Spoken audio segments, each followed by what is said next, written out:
Hello बच्चों, let's read the question. The question says the given figure shows female reproductive system. Which wall of the uterus A, B और C slouches off during menstruation? तो इस क्वेश्चन में हमारा की concept है menstrual cycle. Menstrual cycle जो है ह्यूमन फीमेल में देखने को मिलता है। इसका जो ऑनसेट होता है ये होता है around 10 to 13 years of age in the girls. और जो ऑनसेट वाला फिनोमेना है इसको हम बोलते हैं मेनाश, राइट। और ये चलता है up to till 45 to 50 years of age in female. और उस इंसिडेंट को जब मेंस्ट्रुएशन स्टॉप हो जाता है we call it menopause, right. अब जो मेंस्ट्रुएशन है ये होता क्यों है?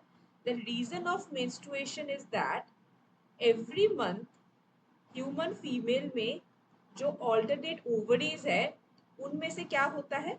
ओव्यूलेशन होता है। सो जो ओवरी है वो ओव्यूलेट करके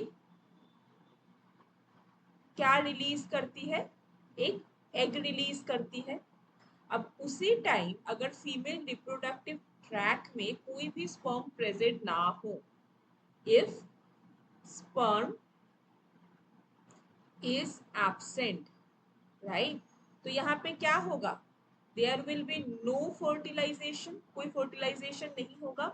so in that case ये जो unfertilized egg है वो after some time body से बाहर आ जाती है along with the endometrium layer of the uterus।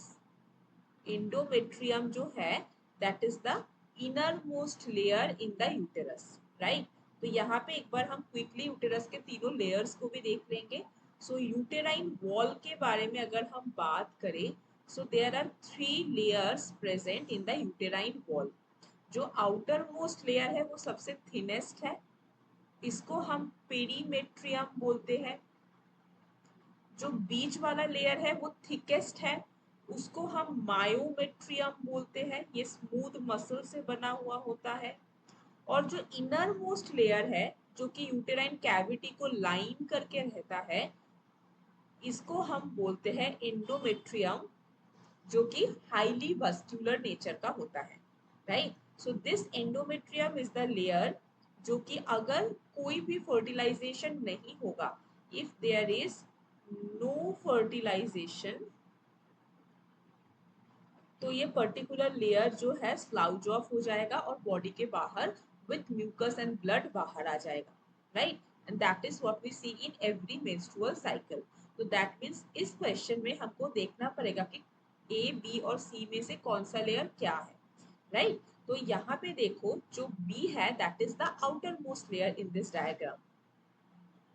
So in this diagram B denotes perimetrium,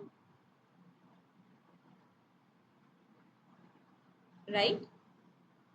ये बी जो है ये पेरीमेट्रियम है।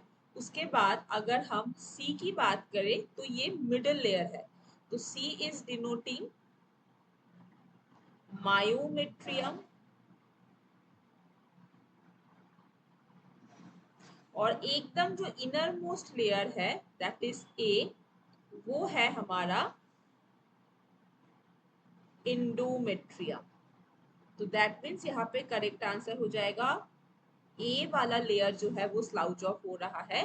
That is our option A. I hope आपको ये क्वेश्चन समझ आया होगा। All the best.